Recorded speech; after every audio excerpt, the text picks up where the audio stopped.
연금술을 보면은 이제 조수연 박사님이 이제 기초적인 내용 또 융전집 요건을 요약을 잘 해주셨고 또 두 번째로는 이태구 박사님이 일반적인 내용들 세 가지 질문을 제기하면서 해주셨는데 두 발표가 굉장히 보완적이라 우리가 연금술 이해하는 데 대단히 도움이 됐습니다. 오늘 이제 정리하는 차원에서 이제 내가 얘기를 하고 싶은 거는 이 연금술이 실제 임상 상황에서 어떻게 작용을 할까, 그리고 융의 전반적인 심리학에 어떤 영향을 끼쳤고 어떤 곳에서 결정적인 또 암시를 주고 있나, 이런 걸 보려고 했습니다. 그래서 이제 처음에 보시면 여러분 보면은 이 책 융전집 6권의 순서를 얘기해놨죠. 연금술의 기본 개념, 또 연금술 작업의 정신적인 특성, 또 연금술 작업, 또 원진료라는 게 뭐냐. 아까 그런 것들이 이제 혼동이 될 겁니다. 아마 원진료가 라피스다. 이거 이해가 되세요? 원진료는 어쩌면은 무언가를 만들어낼 수 있는 the primary source, 어떤 제1원소이기도 하잖아요. 그리고 라피스는 결과죠. 다시 말하면 원인이 결과란 뜻입니다. 우로보로스적인 개념이죠. 그러니까 굉장히 이런 것들이 이해가 잘 안 가는 거죠. 얼른 생각하면. 그래서 라피스가 그리스도인데 어떤 그리스도라고 하는 것은 어쩌면은 자웅동체적인 라피스 또 호문쿨루스, 어쩌면은 연금술에서 탄생한 신의 아들, 호문쿨루스예요, 사실은. 이것이 이제 철학자의 돌이고 또 철학자의 아들이고 현자의 아들로 나타났고, 그것이 이제 기독교 전통에서는 이제 그리스도로 나타난 거죠. 이런 유래를 통해서 어떤 이제 융심리학의 핵심인 대극의 합일, 또 합일된 결과로 나타나는 신비한 어떤 존재, 어떤 새로 변화된 어떤 새로운 형태라고 볼 수도 있겠죠. 그리고 이제 종교사적 틀에서 본 연금술의 상징, 이런 식으로 돼 있어요. 그런데 이제 중요한 어떤 개념을, 우선 연금술을 공부할 때 개념을 보면 연금술 연구의 목적이 뭐냐. 어쩌면은 융심리학을 연구하는 개념을 설명하기도 했지만 물질과 정신 사이의 관계를 규명하는 것이기도 해요. 어떻게 우리의 정신세계가 물질에 투사되는가. 이것은 단순히 인간 대 인간의 우리가 생각하는 전이와 역전이 같은 그런 투사하고는 달라요. 물질과 정신의 관계라는 거죠.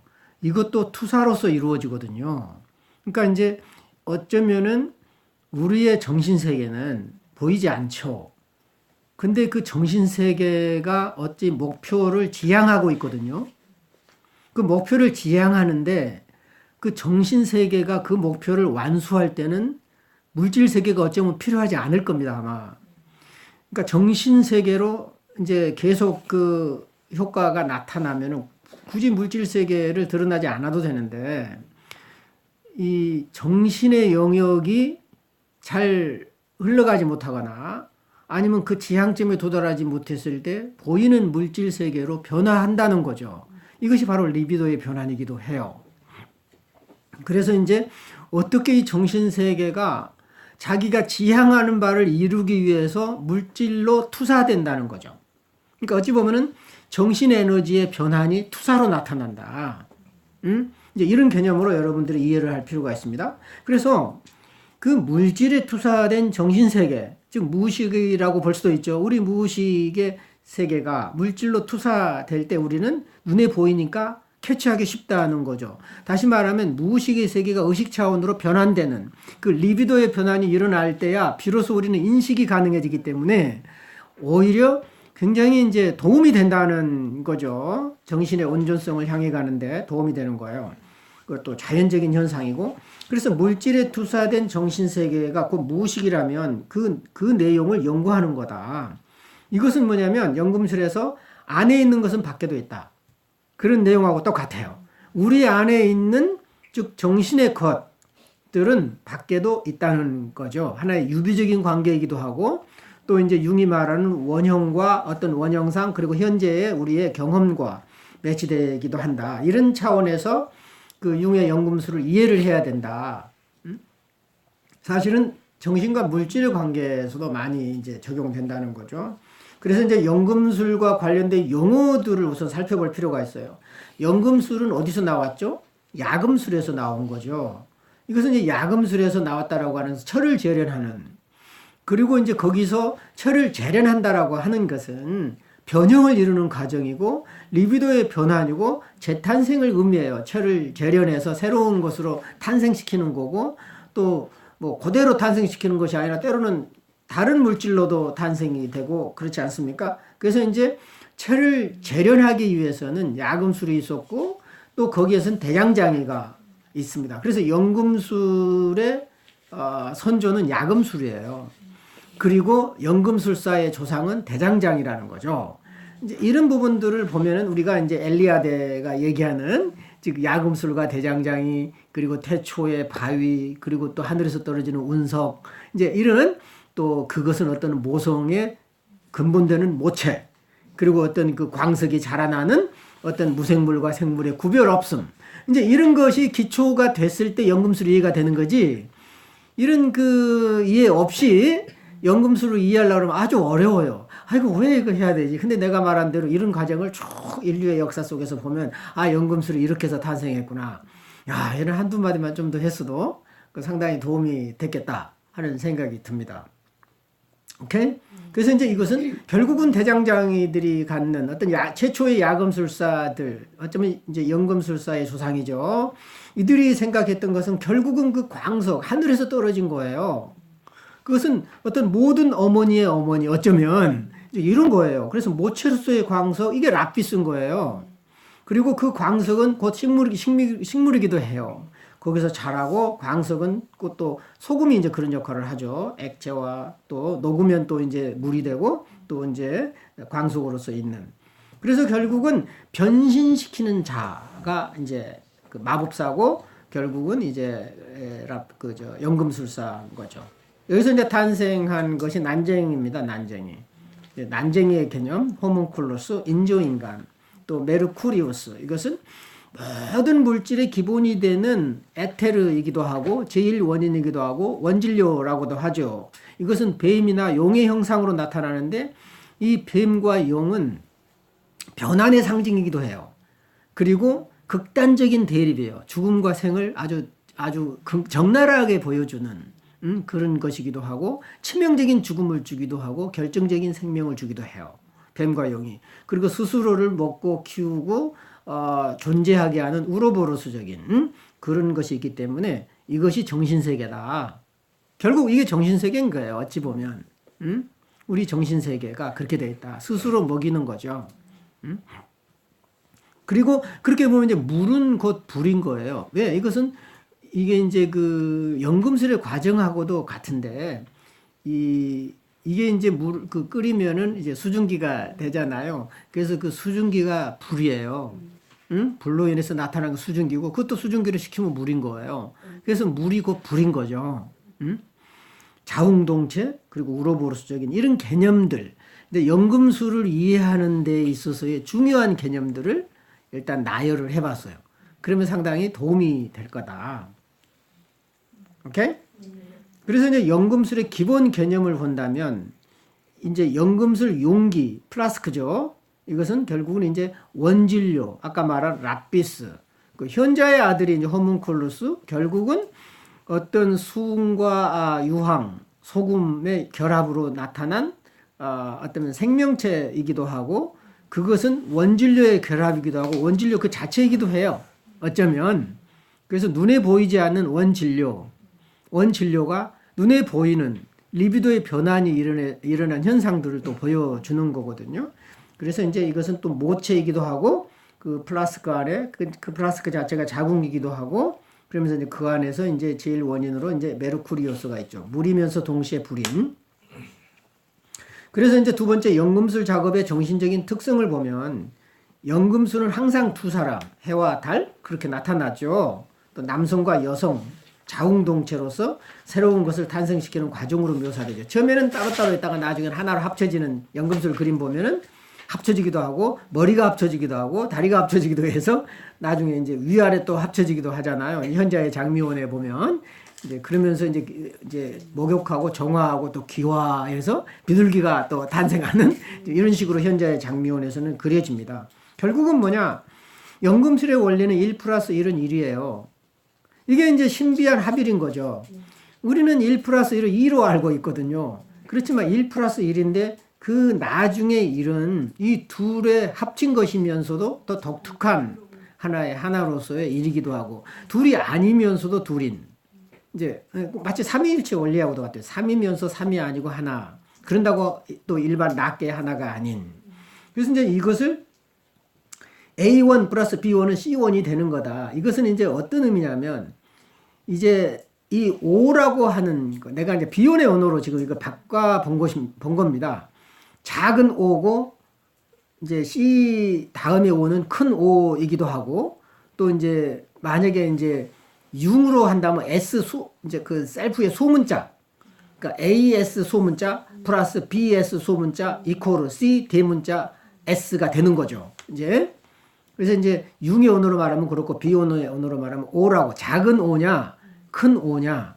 그래서 두 개의 작은 O가 만나서 전체성을 상징하는 큰 O가 된다는 거죠. 어쩌면 이제 여러분의 O와 내 O가 만나면 큰 O를 탄생시키는 거예요. 그 작은 O의 합이 아니라 이제 이런 작업이 연금술의 작업이다.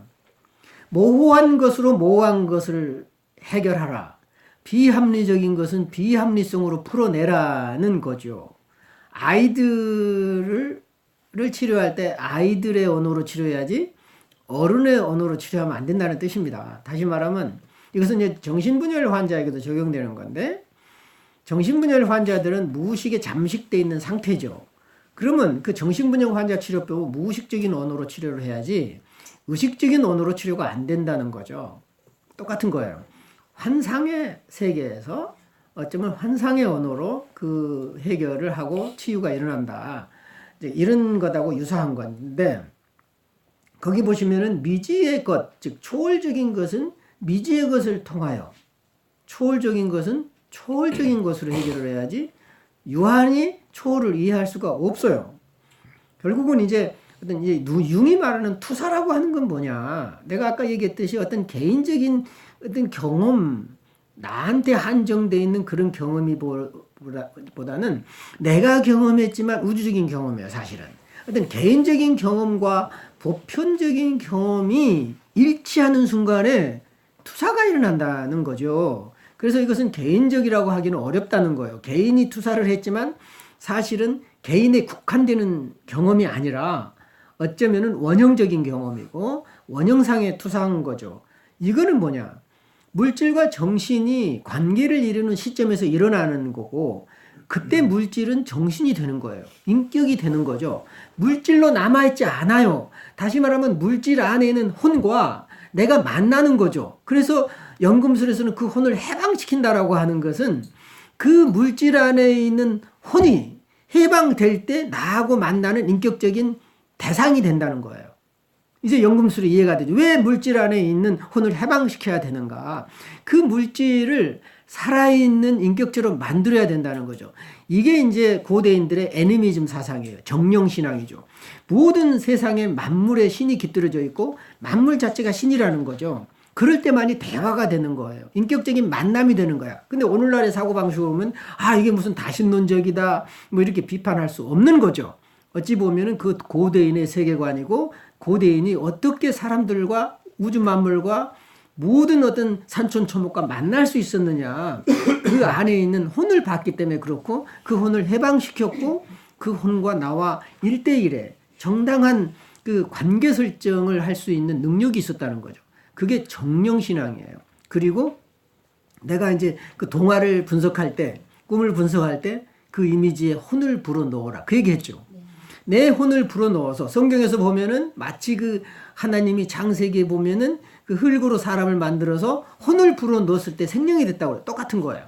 그 어쩌면 흙으로 돼 있으면 대화가 안 되는 거예요.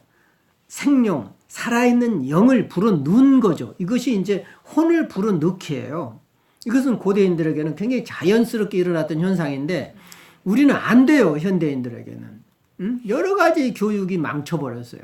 여러 가지 과학과 어떤 그 이성적인 사고가 이런 혼을 멀리 해버리는 그 굉장히 혼이 비이성적이고 비합리적으로 보이거든요, 현대인들에게는. 그리고 이제 일부 요즘 심리학에서도 뭐 어떤 종교 얘기만 나오면 막 그냥 마치 그냥 무슨 뭐 금기라도 되는 것처럼 무슨 상담이나 심리학에 뭐 종교 얘기하느냐. 그러면서도 그런 분들이 종교인들이 많거든. 결국 그 얘기는 뭐냐면 몸과 정신이 찢어져 있다는 뜻이에요. 몸은 교회에 가 있고 또 한쪽 마음은 부인하고 있는 거예요. 몸이 속해 있는 것은 항상 같이 가야 되는 거죠. 뭐 신앙을 강조하라, 뭐 신앙적으로 상담하라는 뜻은 아닙니다. 내가 속해 있는 종교성, 또 내가 경험한 영성은 내 정신과 몸과 분리되어 있지 않다는 거죠. 그것을 따로 처리한다라고 하는 것은 분열인 거죠. 그래서 일반 상담이나 심리학에서도 영의 문제, 정신의 문제, 종교의 문제를 결코 등한시해서는 안 됩니다. 다만 어떻게 접근할 거냐 하는 게 문제죠. 보편적인 차원에서 접근해야 돼요. 어떤 개개의 종교의 특성에서 접근하면 안 된다는 거죠.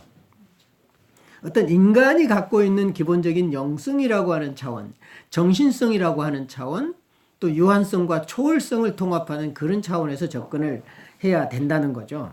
그래서 보면은 투사라고 하는 것은 뭐냐? 융이 말하는 투사는 인격화 과정이다. 그리고 정령화 과정이다. 이렇게 얘기할 수가 있어요. 그래서 이제 투사로 인해서 연금술사의 정신과 비밀 및 변환의 실체, 즉 진료에 사로잡혀 있는 영 사이에 무의식적인 동일시가 생긴다. 그 무의식적인 동일시가 좀 어려운 말인데 무의식적인 합일. 그렇게 얘기하면 좀 편하겠죠. 그리고 서로 인격의 합일이 이루어져야 대화가 된다는 거죠. 그래서 보면은 연금술사가 일종의 상담사인데 연금술사는 어떤 태도로 연금술에 임했는가라는 게 나와요. 거기에 보면 이제 70페이지에 보면. 근데 마치 이것은 오늘날 상담사가 어떤 태도를 가져야 되나 하는 것하고 같다는 거죠. 어찌 보면.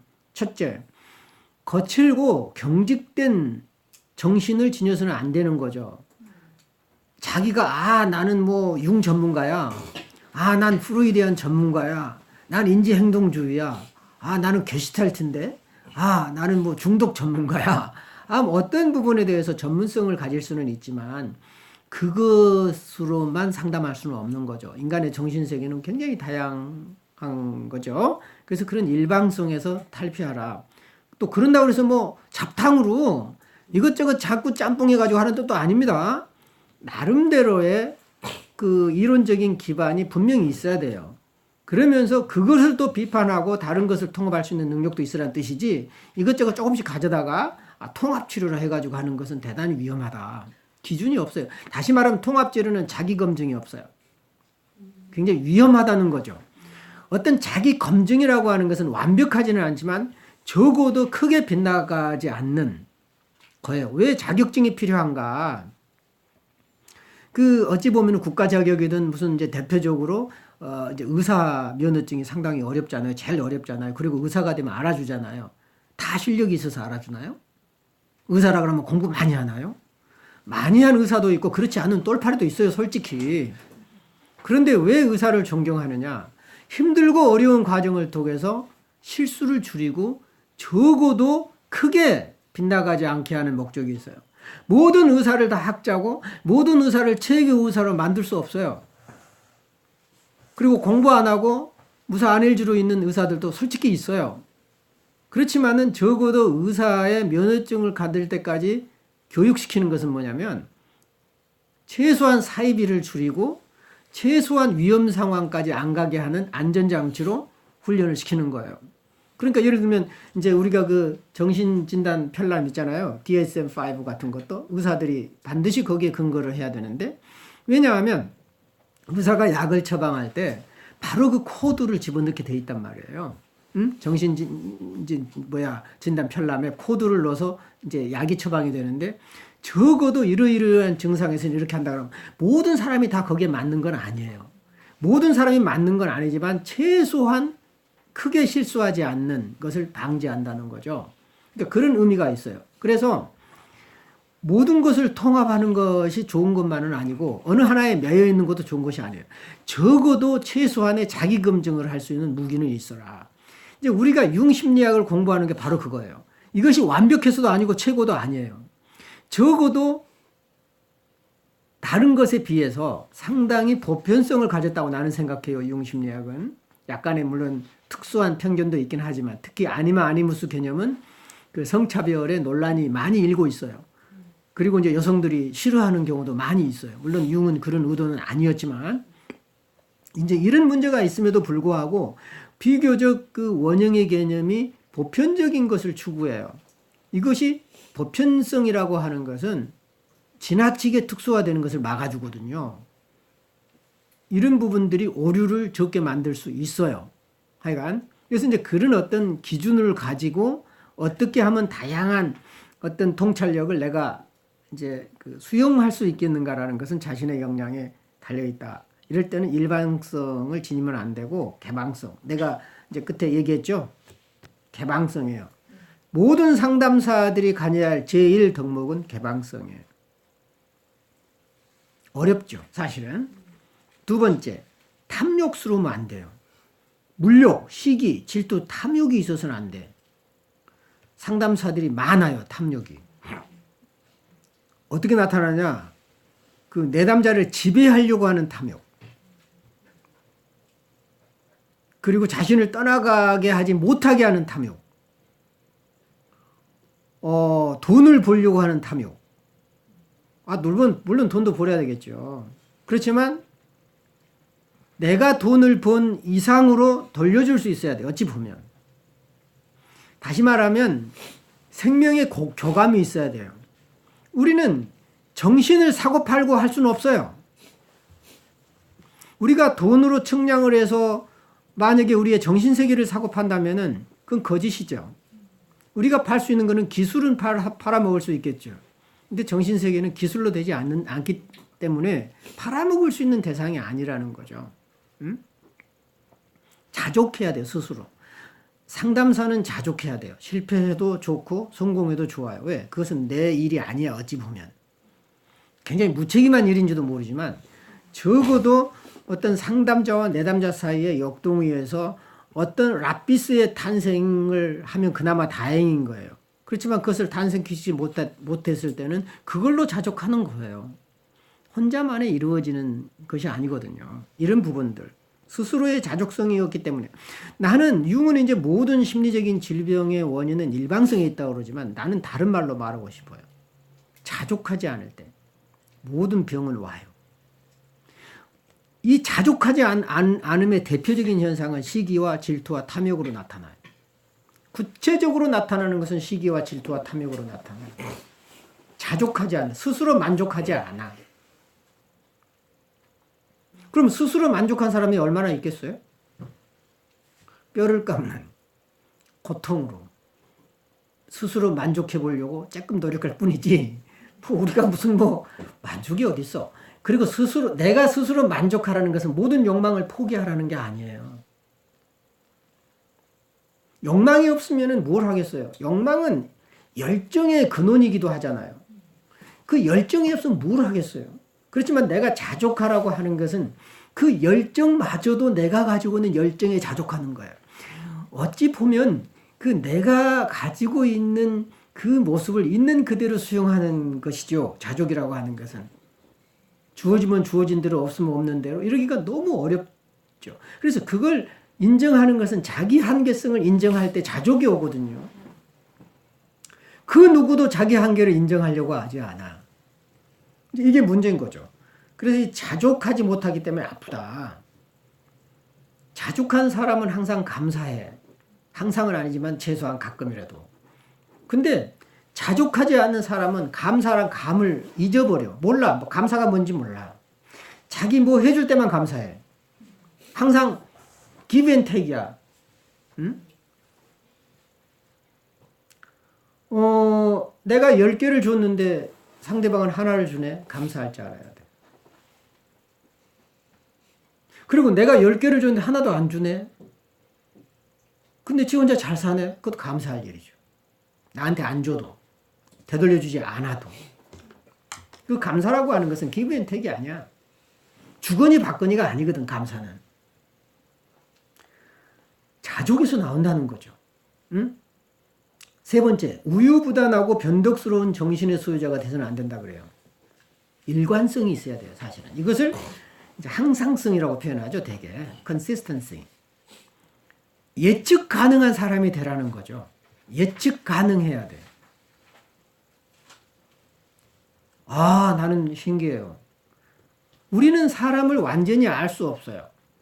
그렇지만 그 항상성이라고 하는 것은 사람한테 기대감을 줘요. 그리고 기다릴 수 있는 힘을 줘요. 아, 저분은 기다리면 되더라. 그 항상성이라고 하는 것은 근데 그 사람의 진실성하고도 굉장히 그러니까 이제 맞닿아 있는 거죠. 근데 이 항상성을 가지고 있는 사람들이 얼마나 될까? 대부분 이해관계에 얽매여요. 그리고 그때그때 바뀌어요. 그리고 사람에 따라 다르고 장소에 따라 달라져요. 무서워요, 여러분.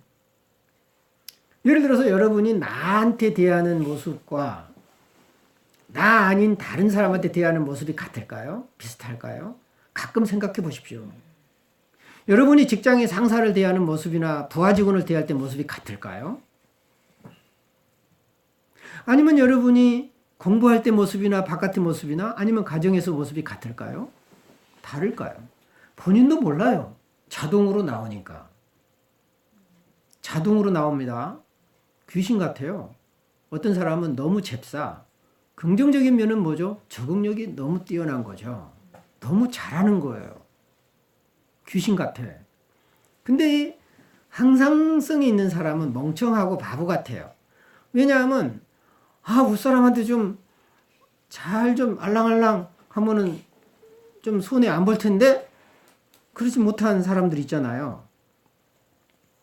윗사람이나 아랫사람이나 예를 들면 이제 특히 기독교인들 이제 교회 안에 있을 때나 교회 밖에 있을 때나 너무너무 다른 사람들이 있죠. 너무너무. 분열이에요. 교회에서는 너무 친절하고 너무 신앙이 좋고 너무 인격적이고 너무 잘하는데 나가면 개판이야. 속이고 두드러 패고 발로 차고 이상한 짓 하고 봉급 띄어먹고 그 봉급 띄어먹은 돈으로 교회 가서 헌금 많이 하고 진짜 있어요. 그런 사람 있어요. 직원들 봉급은 안 줘. 근데 교회 헌금은 칼같이 하고 잘해. 차라리 나 같으면 교회 헌금 안 하더라도 직원 봉급 주겠다. 어찌 보면 표리부동하다고 그러죠. 상담사가 될 자격이 없어요. 무엇이 치료하느냐? 나는 진실이 치료한다고 믿습니다. 진실이 치료해요. 그 진실은 신뢰가 치료한다라고 볼 수 있겠죠. 이게 이제 항상성에서 나온다는 거예요. 예측 가능한 사람이 돼야 돼. 이 사람은 이렇게 대하고 저 사람은 저렇게 대하고 그러면 안 된다는 거죠. 그리고 이제 항상 서두르면 안 돼. 작업을 서두르거나 성급한 상상을 해서는 안 돼. 참고 기다려야 되는 거예요. 우리 꿈분석 할 때 좌절 많이 하죠. 내가 이 정도 했으면 좀 할 것 같은데 하다 보면 안 돼.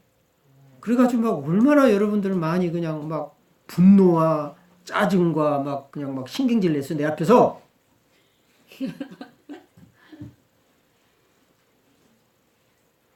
몇 번씩이나 나를 좌절시켰어요. 아니 그러니까 뭐냐면 막 되는 줄 알아. 그래도 기다릴 줄 몰라. 근데 기다려도 안 되잖아요. 안 되면 할 수 없는 거예요, 그냥. 그런 어떤 그 연금술사들이 얼마나 기다렸겠어요. 생각을 해보세요. 밑도 끝도 없이 기다린 거예요, 정말. 중간에 다 나자빠지고 포기했겠죠. 그런데 자족하지 않으면 기다릴 수 있을까요? 다시 말하면 자족한다라고 하는 것은 자기가 정한 목표에 매이지 않는다는 뜻이에요. 내가 비록 목표 설정을 했지만 사람들은 목표가 이루어져야 만족하잖아요. 근데 목표 설정했지만 이루어지지 않아도 만족하는 게 자족하는 거거든. 연금술사들이 그랬던 것 같아요. 금을 만들기를 원했지만 중간에 포기하더라도 행복한 거죠. 얼마나 많이 배웠겠어요. 여러분 공부하다가 예를 들어서 박사과정에 들어왔어. 논문 못 쓰고 중간에 나가거나 졸업할 수도 있어요. 수료. 여러분 수료해보세요. 수료.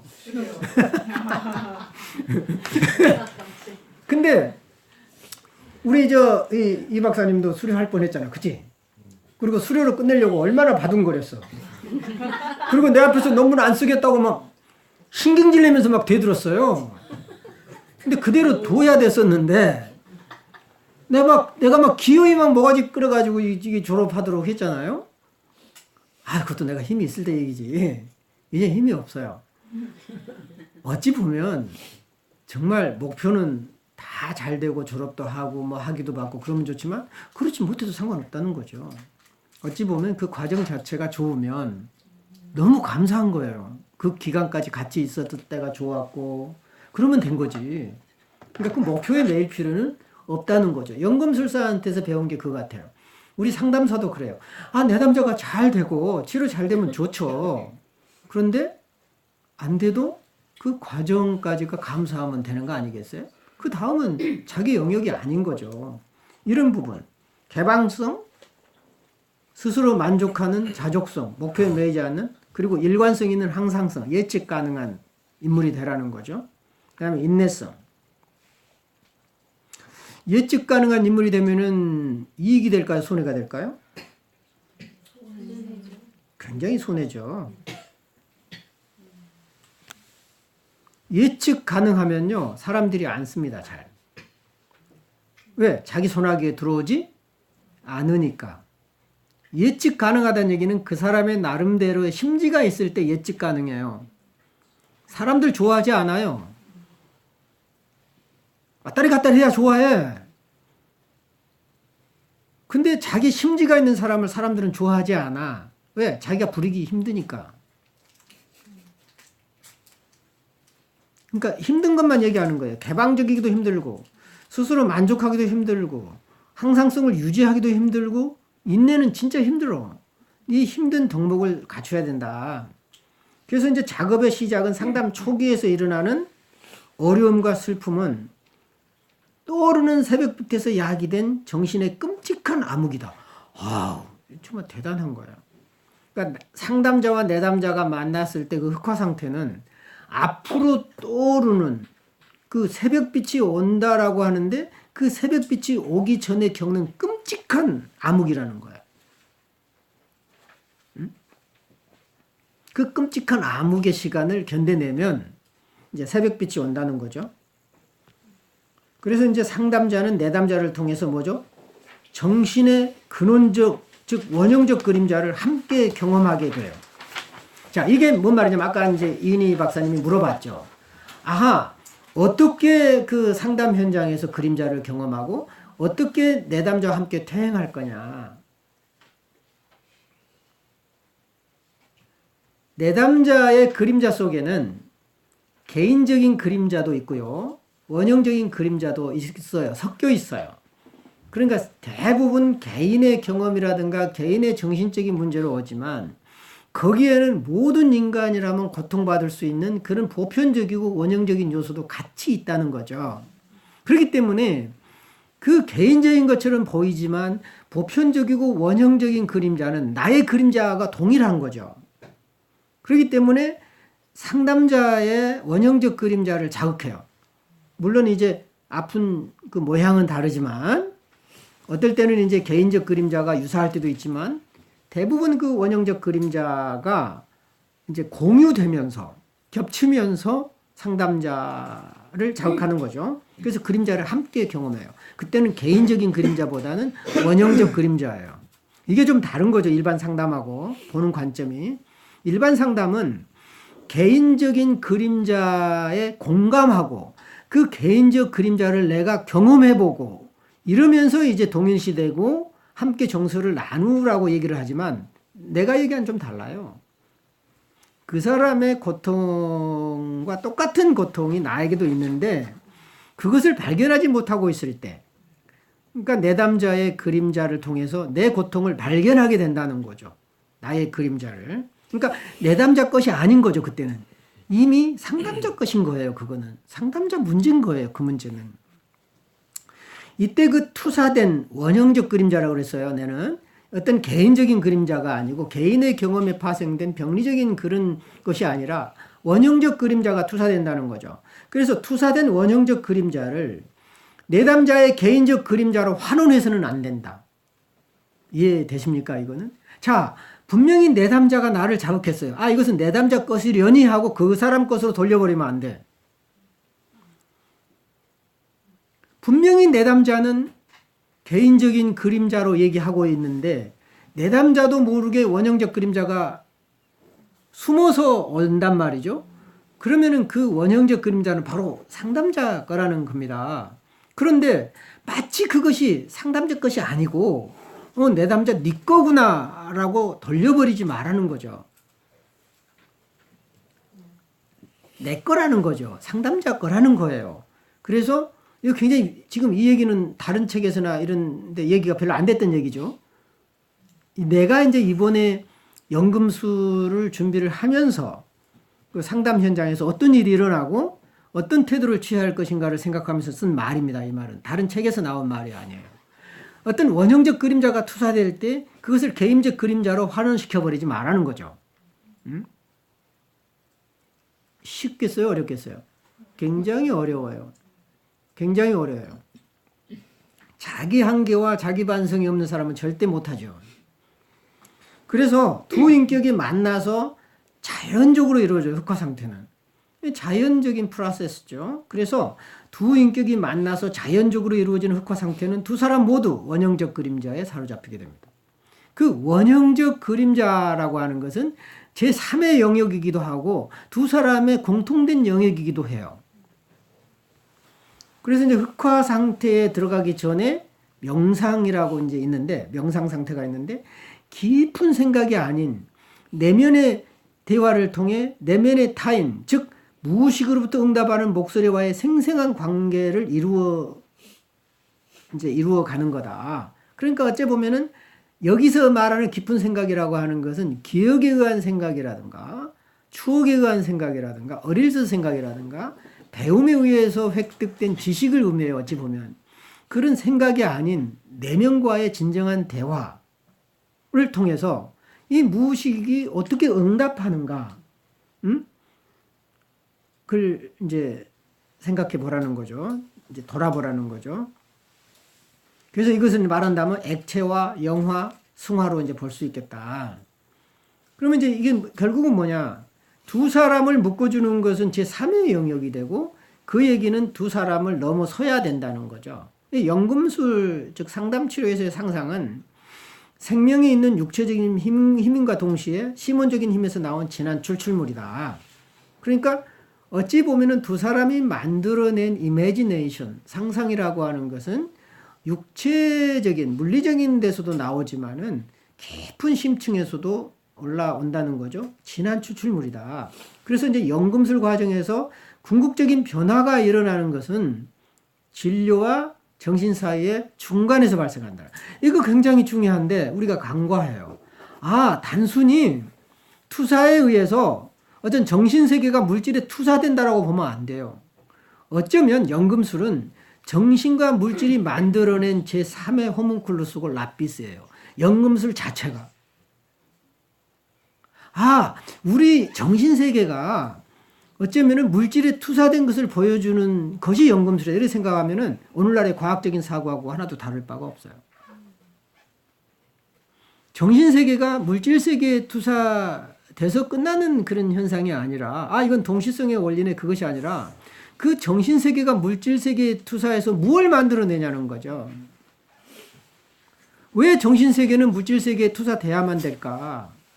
그것은 어쩌면은 정신도 물질이 아닌, 아니면 정신과 물질을 합해놓은 혹은 그것을 초월하는 어떤 결과를 요구하는 거예요. 그래서 정신세계가 1항이라면 물질세계가 2항이 되겠죠. 그리고 이제 사망 원리라고 하는 것은 제3의 자리인 거죠. 어찌 보면 5에 근거하는 거예요. 휘원의 이제 영역으로 말하면. 그래서 어쩌면은 연금술 과정에서 궁극적으로 변화하는 것은 진료와 정신 사이에 있다. 중간 영역에 있다는 거죠. 정신적이고도 진료적인 치료 방법 모두에 적합한 미묘체. 이것은 이제 융도 그런 얘기를 했어요. 이 미묘체라고 그러거든요. 서틀 바디라 그래가지고 그 정신도 아닌 물질도 아닌 그 사이에서 어쩌면은 사건이 벌어진다는 거죠. 이것이 이제 요가에서 발생하는데, 이제 내가 이제 그 훈련을 받을 때 이제 어떤 훈련을 받았냐면, 사람을 눕혀놓고 몸을 대지 않아요. 대지 않고 몸에서 한 5cm 정도 떨어진 상황에서 기를 모아요. 그렇게 모아가지고 어떻게 그 인간의 기가 모아져서 어떤 느낌을 주고 그것이 어떤 상을 만들어내는가 하는 것을 체험하는 그런 훈련도 했거든요. 그럴 때 그것이 이제 일종의 서틀 바디예요. 어쩌면은 정신으로만도 아니고 육체만으로도 아닌 정신과 육체 사이에서 어떤 사건이 벌어지는가. 이게 이제 제3의 영역이라고 얘기하거든요. 그래서 이제 어쩌면은 연금술이라고 하는 것은 반드시 어떤 물질만도 아니고 정신이 단순히 물질에 투사된 그런 어떤 과학적 현상도 아니고 어찌 보면은 정신과 물질이 만나서 투사에 의해서 만나겠죠. 만나서 뭘 만들어내는가. 그런 거죠. 그래서 이제 거기 보시면은 작업에 보면은 이제 연금술과 확충을 보면 심리학적 관점에서 연금술은 확충에 해당된다. 확충은 어쩌면은 수많은 신화와 심리적인 유사한 사건들을 얘기하죠. 확충은. 그래서 확충은 불확실한 체험이 문제가 되는 곳에서 그것을 이해하기 위해서 부족한 암시들을 심리학적 맥락으로 증대시키고 확장시켜야 됩니다. 그 이와 유사한 또 이와 비슷한 신화라든가 동화라든가 민담이라든가 다른 사람들의 체험들이 무엇을 암시하는가, 그리고 각각 다른 그 유사하면서 다른 것들이 또 어떤 제3의 대안을 또 만들어내는가, 이런 것들을 보는 게 확충이죠. 그래서 확충이 인류의 보편적인 경험에 뿌리를 두고 있다면 연상과 투사는 주로 개인적인 경험의 근거예요. 그래서 우리는 연상을 하거나 투사할 때 대단히 조심해야 된다. 하나의 부수적인 참고 자료라야지 이걸 근거로 보편을 해석할 수는 없어요. 오히려 확충 작업이 굉장히 필요한 거죠. 공부하란 얘기죠. 이게 확충은 공부 안 하면 못해요. 그리고 확충을 볼 수 있다라고 하는 것은 대상을 넘어서서 제3의 공간을 볼 수 있는 능력이에요. 확충은. 그래서 이제 거기 보면은 이제 그런 말이 아까 얘기했듯이 안에 있는 것은 밖에도 있다. 정신에 있는 것은 진료에도 있다. 의식이 알지 못하는 무의식적인 사건은 어떤 방법으로든 어딘가에서 묘사돼요. 그래서 이 락강에 이제 일어나고 거의 흡사하죠. 그러니까 우리 모든 무의식은 언어로 표출된다는 거죠. 근데 락강은 언어로만 얘기를 했는데 언어로 풀어갔는데 그렇지 않아요. 모든 자연 현상이라든가 우리가 하고 있는 행동, 감정, 사상, 뭐 어떤 신념 체계 모든 것에 우리는 무의식적인 동기가 스며 있어요. 그래서 우리 자신만 잘 관찰하고 우리가 관계 맺는 대상과의 관계만 잘 관찰해도 우리의 무의식의 그림을 어렴풋이 짐작해낼 수 있어요. 근데 그걸 안 보잖아요, 사실은.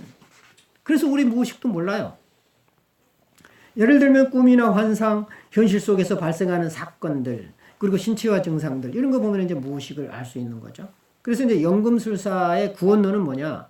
연금술사의 주안점은 신의 은총으로 자신이 구원받는 것이 아니라 진료의 암흑으로부터 신을 해방시키는 거다 그랬죠. 다시 말하면 진료의 암흑이라 그러면은 사물 속에 있는 영, 갇혀 있는 영을 해방시킨다고 그랬죠. 이걸 이제 비혼의 언어로 내가 바꿉니다. 사물화 되어 있는 인간을 해방시키는 거예요. 사물뿐만이 아니에요, 지금. 지금 이제 중요한 얘기를 지금 한 겁니다. 자, 정신의 세계와 물질의 세계를 구별하는데 우리는 물질만 물질로 보는 게 아니에요. 사람을 다 물질 취급해버려. 그 얘기는 뭐냐면은 수단으로 이용해버린다는 거죠. 목적으로 보는 게 아니에요. 나와 똑같은 인격으로 보는 게 아니야. 저 사람이 나한테 왜 필요하지? 뭘 줘서 감사하지? 아, 내가 저 사람 따라가면 뭐 생길까? 아, 내가 이렇게 좋은 말 했는데 저 사람은 좋은 말 해줄까? 다시 말하면은 어떤 사용 수단으로 본다는 거죠. 이것을 뭐라 그러냐? 대상 사용, 부정적인 의미에서의 대상 이제 사용이죠. 긍정적인 의미로 대상 사용을 해야 되는데 그 대상 사용이라고 하는 말이 잘못 사용하면 부정적인 의미가 되거든요. 그래서 정신분석이나 상담을 통한 치유는 상담자와 내담자의 육체에 갇힌 신을 해방시키는 데 달려있다. 그거는 뭐냐면은 또 다른 말로 바꾸면 뭐가 되냐면은 소위 그 감정이 없는 상태로 말할 수 있어요.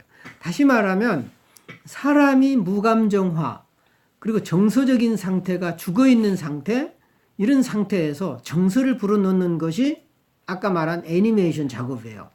혼을 불어넣는 작업이에요. 모든 병은 정서가 없어져 버릴 때, 감정이 없어져 버릴 때 생겨요. 그러니까 감정을 불어넣는다라고 하는 것은 대단히 중요하거든요. 혼을 불어넣는 것하고 똑같아요. 그래서 여기서 보면은 어찌 보면은 내담자의 육체, 즉 진료와 현실적 문제에 갇혀버린 신, 그 신은 팽창된 인격이기도 하고 원형에 사로잡힌 인격이기도 하고 이걸 해방시키는 거예요. 그 안에서 어쩌면은 또 지옥 속에 갇혀있는 신이기도 하고요. 그래서 흑화에서 백화로, 백화에서 적화로 이동하는 거다. 그렇다면 원진료라는 게 뭘까?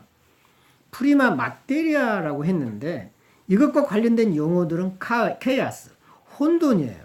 혼돈 자체가 원진료인 거예요. 그러면은 내담자와 상담자와 만나서 혼돈 상태가 된다라고 하는 것은 원진료 상태가 된다는 뜻이고 무한한 가능성을 내포한다는 거죠. 바로 이제 그런 뜻이 되는 거예요. 물하고 공기하고 불하고 흙, 피, 생명수, 라피스, 영, 그림자, 그림자죠. 원진료가. 모성성이죠. 원형적, 모성적 이미지와 같겠죠. 바다, 모성, 달, 용, 자신의 뿌리, 창조되지 않는 것, 신적 어머니, 돌, 최초의 것, 지고의 가치 등이 원진료에 해당되는 용어들이에요. 자, 하나하나 보면 관련이 하나도 없는 것 같죠. 그죠? 관련이 되는 것도 있고 안 될 것도 있잖아. 모성이니, 또 바다니, 그림자니 이런 거 이해가 안 가죠. 이제 이런 것들이 원진료라고 이해가 되면 융심리학적인 마인드가 생기는 거예요. 원진료의 편재성이라고 하는 것은 뭐냐? 누구에게나 언제 어디에서나 존재해요. 원진료는 나에게도 있고 너에게도 있고 사람에게도 있고 사물에게도 있고 항상 투사를 발생시켜요. 왜냐하면 원진료는 해방되기를 원하거든. 그리고 원진료는 스스로 뭔가를 만들어내길 원하거든. 변화되길 원하거든. 그렇기 때문에 투사가 이루어진단 말이죠. 갇혀있질 않아. 투사라고 하는 것은 나쁜 의미는 아니에요. 해방시키는 거 어찌 보면. 내 안에 갇힌 거 또 사물 안에 갇힌 원진료를 해방시키는 거죠. 투사시킨다라고 하는 것은. 자아 팽창의 원인을 제공하면서 동시에 암흑세계로 들어가게 하는 근원이 되죠. 이는 연금술에서 아버지가 아들을 잡아먹어. 또 태양이 메르쿠어 수온에 빠지거나 사자가 태양을 삼키는 것으로 드러난다. 깜깜한 상태로 사자가 태양을 삼킴으로써 태양의 빛을 잃어버림으로써 흑화 상태가 되는 거죠. 깜깜한 혼돈의 상태로 들어가는 것이 원진료 상태에 들어가는 거다. 그래서 원진료 상태로의 하강은 영웅은 원진료 상태인 지하세계, 지하세계가 또 원진료예요. 바다의 바닥, 즉 모성영역에 해당하는데 거기에 하강함으로써 무의식의 지배에 힘없이 포기한 상태가 된다. 그것에 당하는 거죠. 이게 굉장히 중요한데 원진료가 변화되기 위해서는 원진료에 빠져 죽어야 된다는 거죠. 그럼 원진료에 빠져 죽는다라고 하는 것은 아들이 엄마의 자궁 속에 빠져 죽는 거죠. 그럼 자궁 속에 빠질 때까지는 근친상간의 욕망이 있어요. 그 욕망에 이끌려서 빠져 죽어요. 마치 그 불나방처럼 그 불이 좋아서 갔다가 불 속에 빠져 죽는 것하고 똑같아요. 그래서 그 불 속에 빠져 죽지 않고 나오면 사는 거죠. 근데 그 불 속에 빠져 죽으면 그냥 죽는 거죠. 그래서 이는 죽음, 즉 흑화, 모성과의 근친상간, 신성혼의 관계예요. 자, 지금 융이 말하는 연금술에서 말하고자 했던 게 바로 이 신성혼의 원리예요, 사실은. 흑화 과정이라고 하는 것, 그 원진료의 상태가 되는 것, 이것은 모성과의 근친상간이다. 그럼 모성과의 근친상간은 상징적으로 말할 때 모성의 자궁에 빠져 죽는 건데 그 빠져 죽는 것은 병리적으로 빠져 죽는 것이 아니라 재탄생을 위한 죽음의 통과를 한 거죠. 그러니까 이것을 이제 연금술이 이제 보여준다는 거죠. 그래서 이제 정신세계에서 풍부한 생명을 생산하기 위함이다. 이는 자신을 무의식에 내맡김으로써 심각한 위험을 초래한다. 그러니까 이제 어찌 보면은 그 원진료에 나를 맡기는 거는 심각한 위험을 초래하게 되겠죠. 죽음이니까. 이를 극복하기 위해서 무의식적인 대극은 의식의 간섭으로 활성화돼. 이거 이해가 안 갈 거예요. 지금 모성의 자궁 속으로 빠져들면 무의식화되어 있다는 것 아니에요. 퇴행하고. 위험해요. 의식이 간섭해야 돼요. 이제 이것이 이제 비혼의 사고인 접촉장벽이죠. 굉장히 유사하죠. 뭐냐면 비혼이 말하는 접촉장벽이라고 하는 것은 무의식에 함몰되지 않기 위한 의식의 간섭이거든요. 일종의. 여기서도 융이 그렇게 얘기를 해요. 이것은 이제 쉽게 설명을 한다면 이런 거죠. 고대에서 예언자들이 그랬어요. 하나님이 예언자를 불러요. 무의식 상태죠. 이것은 마치 무당이 신을 불러들이거나 신접할 때 일어나는 현상하고 비슷한데 그때 정신을 차리면 안 되겠죠. 어찌 보면은 무의식 상태니까 어찌 보면은 영의 상태, 무의식 상태에서 신의 계시를 받거나 신과 합일이 돼야 이제 합일이 되거든요. 그런데 진짜 합일이 돼서 무의식에 빠져버리면 죽어요. 소위 아주 가느다란 의식이 있어야 돼요. 그 가느다란 의식이 완전히 함몰되지 않으면서 신과 합일하는 이런 순간을 만들어요. 그래서 예언자들 보면은 완전히 신에 빠진 것 같지만은 자기 얘기를 해요. 왜 심판하십니까? 왜 그래야만 되죠? 내가 왜 이런 얘기를 전해야만 되죠? 하면서 따지는 이유가 완전히 어떤 신적인 상태에 있으면서도 가느다란 의식이 있을 때 가능해요. 이걸 그 비혼이 뭐라고 그러냐면 레브리 상태라 얘기를 해요. 비혼은. 아기가 버틸 때 엄마는 무의식 상태가 돼야 아기를 돌본다 그랬어요. 제정신이면 안 돼. 그러니까 철저하게 무의식 상태를 요구해 아이는. 그러니까 거의 비몽사몽간에 몽상 상태에서 아이를 돌본다는 거예요. 무의식 상태에서 엄마는. 막 잠자면서 아이 돌보잖아요. 너무 피곤해가지고. 죽기 일부 직전까지. 쓰러지면서까지 하잖아요. 제정신으로 못해요. 그 힘이 없는 엄마는 우울증 걸리고 아이를 내팽개쳐요. 근데 힘이 있는 사람은 그 마지막 순간까지 아이를 돌보는데 제정신이 아니거든요. 근데 잠자면서도 의식을 갖고 있죠. 왜? 아이가 잘못될까봐. 아이가 울까봐. 아이가 오줌 쌀까봐. 그 가느다란 의식이 아이를 살려요. 바로 이것을 그 레브리 상태라 그랬는데 그 무의식에 함몰될 때 그 어쩌면은 생명력, 그 의식의 생명력이죠. 그것이 완전히 함몰되는 것을 막는다는 거죠. 다시 말하면 육체적인 근친상간의 욕망을 정신적인 근친상간으로 승화시키는 하나의 계기가 이루어진다는 거죠. 바로 이런 한마디 잠깐 했는데 융이 이걸 해독해내기가 쉽지 않아요. 그렇게 하지 않으면 무의식적인 대극은 잠재 상태에 머물게 된다. 그래서 그 라피스와 그리스도는 여러분들이 설명을 했기 때문에 내가 설명을 생략을 하겠습니다. 그리고 그 외에 또 종교사적인 틀에서 본 연금술의 상징. 결국은 이제 그 연금술이 중세에서 살아남을 수 있었던 것은 결국은 어떤 연금술에서 만들어진 철학자의 돌, 우리 어떤 마음속에 있는 금, 세상의 진리, 어쩌면 이런 것들이 그리스도다. 그리고 이것은 성을 초월했다는 얘기는 인간의 한계성을 초월하고 인간의 이성을 초월한 소위 신비의 결정체로서의 호문클루스, 인조인간, 그리고 라피스, 이것이 동일시함으로써 마치 그 연금술이 기독교를 위해서 있는 것처럼 그 인식하게 만들었다는 거죠. 그렇지만 연금술은 기독교에 포함될 게 아니죠.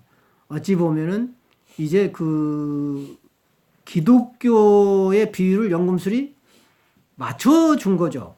그러면서 자기 생명을 유지할 수 있었던 거고, 또 기독교는 기독교 나름대로 기독교 안에 있는 그 율법의 한계성, 그리고 성서의 규절이라든가 어떤 그 교리의 한계성을 넘어갈 수 있는, 때로는 그 교리를, 예를 들면 마리아라든가 예수 그리스도는 마리아의 그 동정녀 탄생도 보면은 마리아가 양성구유적일 때만 가능하거든요. 성의 그 제한을 넘어설 때만 동정녀 마리아가 탄생하거든요. 그렇기 때문에 연금술의 이게 이제 양성구유적인 이런 것들이 기독교의 그 교리를 설명해 주는데 대단한 역할을 했다는 거죠. 그래서 서로 상생하고 살아남았다. 결국은 연금술이 잠재적인 자기는 그렇게 깨달았지 못했지만 그리스도를 대변하는 어쩌면 수단 내지는 그런 구원자의 상징으로 남아 있었는데 그거를 의식하지 못했다. 연금술사들은. 그러나 그것은 자연적인 현상이죠. 그걸 의식하고 있으면 거짓이게 진짜 위장이죠. 의식하지 않았기 때문에 그런 역할을 해낼 수 있었던 거다. 이제 이런 식으로 마치겠습니다.